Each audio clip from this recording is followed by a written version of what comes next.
बच्चों फिर आज हम चलते हैं बहुपद के पास, क्योंकि बहुपद भी बहुत इंपॉर्टेंट चैप्टर है, इससे भी बहुत सारे क्वेश्चंस पूछे जाते हैं।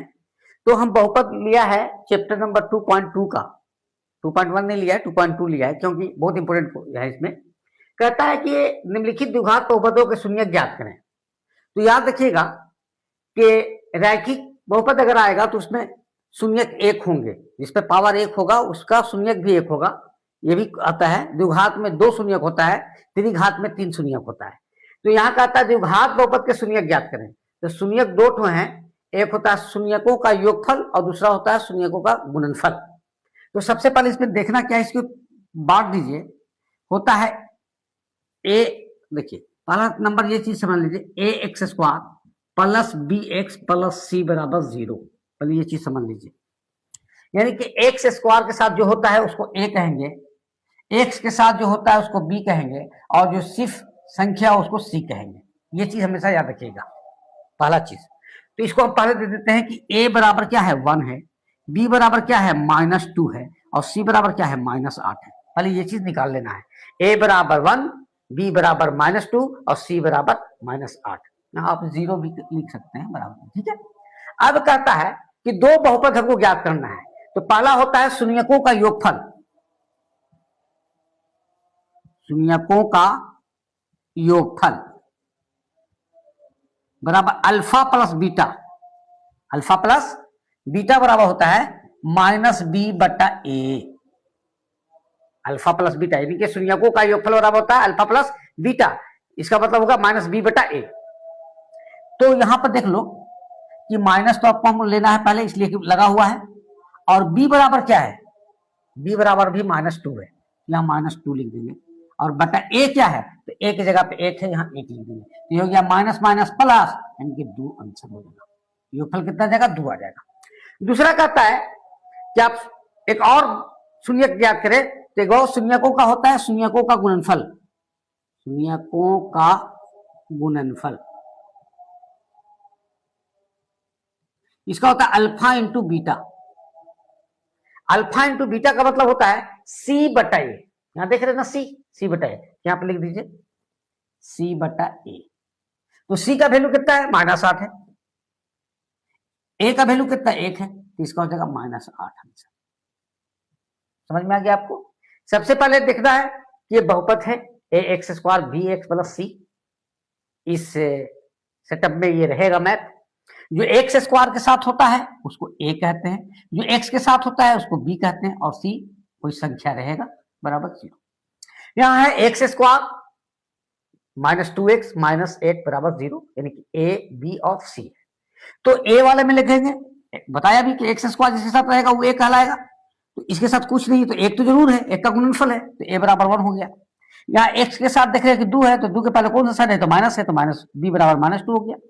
यहाँ c है, c के पहले क्या देखेंगे, माइनस है संख्या में लगा हुआ, तो इसका मतलब c बराबर -8 हो गया। इसका कहता है शून्यक ज्ञात करने, तो द्विघात यानी कि जिसमें 2 घात होगा उसका 2 ठो शून्यक होगा, एगो योगफल और एक ठो दूसरा गुणनफल। तो शून्यकों का योगफल बराबर यानी अल्फा प्लस बीटा बराबर होता है -b/a। यहाँ माइनस पहले से लगा हुआ है, माइनस लगा देंगे, और b का जो वैल्यू है -2 रख दिए, माइनस माइनस प्लस 2/1 यानी कि 2 आंसर हो गया। उसके बाद हो गया शून्यकों का गुणनफल, अल्फा इंटू बीटा बराबर का होता है c/a। c का वैल्यू कितना है, तो -8 है, -8/1 यानी कि -8 आंसर हो गया। इसी तरीके से अगर आप और कोई मैथ लेना चाहते हैं, सपोज के लिए ये ले लेते हैं 5 वाला। 5 बहुत इंपॉर्टेंट क्वेश्चन है, ये रिपीटेड है और बराबर ये रिपीट करता है। ये देखिए इसका ये और आसान है, कह रहा है कि t² -15 बराबर 0, इसका शून्यक याद करना है। तो देखिए यहाँ पर पावर 2 है, इसका मतलब इसका भी 2 द्विघात है, तो द्विघात का भी शून्यक कितना होगा, तो 2 होगा, एक योगफल और गुणनफल। लेकिन उससे भी आसान तरीका यह है कि t² बराबर कर देंगे 15। क्यों करेंगे, इसलिए कि हम लोग जानते हैं कि जब भी बराबर के बाद कोई भी संख्या का आदान प्रदान करते हैं तो उसका जो साइन होता है वो बदल जाता है। तो हम बराबर को उधर लेके जा रहे हैं, किसको, 15 को, तो 15 के पहले कौन सा साइन है, तो माइनस है भैया। तो माइनस को अगर हम उस तरफ लेकर के जाएंगे तो क्या हो जाएगा, प्लस हो जाएगा, तो ये प्लस हो जाएगा। अब इसका एक और आसान तरीका है कि अगर पावर हटा दिया जाए, अगर पावर इसका हटा दिया जाए तो किसी भी संख्या पर क्या चढ़ता है, रूट चढ़ता है, आप जानते हैं। और कोई भी रूट जब चढ़ता है तो उसका दो वैल्यू होता है, एक प्लस में भी होता है और एक माइनस में भी होता है। यानी कि अल्फा इसका हो गया योगफल हो जाएगा आपको जाकर के √15, या ऐसे भी कह सकते हैं इसका दो शून्यक, एक हो जाएगा 15 और एक हो जाएगा -√15, क्योंकि जब भी कोई भी रूट में जब कोई भी होता है तो उसका दो वैल्यू होता है, एक प्लस का वैल्यू होता है और एक माइनस का वैल्यू होता है, इसलिए इसका दो शून्यक निकल जाएगा, एक तो प्लस में और एक तो माइनस में। ये बहुत क्वेश्चन पूछता है, बराबर ही इसको रिपीट कर देता है क्वेश्चन, इसलिए मैंने इसको लिया है। और बाकी क्वेश्चन जो है आप बना करके देख सकते हैं, या कहिएगा तो हम इसको भी ले लेते हैं, इसको ले लेते हैं, इसको सजा दीजिए तो 6x² -7x हो जाएगा और -3 हो जाएगा। तो इसका शून्य क्या हो जाएगा, इसका शून्य देखिए तो a बराबर हो गया 6, b बराबर -7 और c बराबर -3।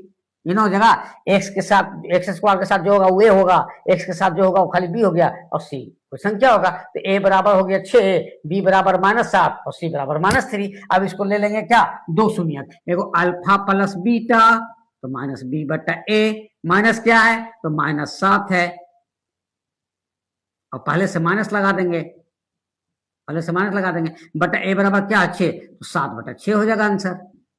ठीक है, एक हो गया अल्फा इंटू बीटा यानी कि c/a, c कितना है तो -3 है और a कितना है तो 6 है, a बराबर 6, तो 3 एकम 3 और 3 दूनी 6 यानी कि -1/2 हो गया, इसका भी आंसर आ गया। ठीक उसी तरीके से बहुत आसान क्वेश्चन है, खाली आपका समझना है, इसमें कोई बहुत बड़का चीज नहीं है, ये बहुत खाली याद रखना है कि बहुपद में दो शून्यक हो गए, एक योगफल और एक गुणनफल। योगफल का फॉर्मूला होता है -b/a और गुणनफल का होता है अल्फा इंटू बीटा, समझ गया, अल्फा प्लस बीटा और अल्फा इंटू बीटा। योग का हो जाएगा -b/a और गुणनफल का हो जाएगा c/a। इसको बताना क्या है, इसको जो x² यानी कि जो x² के साथ होगा वो a हो जाएगा, x के साथ b हो जाएगा और c सिंगल रहेगा, उसको बांट लेना है कि ये बराबर का। साइन पर हमेशा ध्यान दीजिएगा, a के पहले कौन सा साइन है तो प्लस है, तो प्लस में आ गया था ये, समझ गए।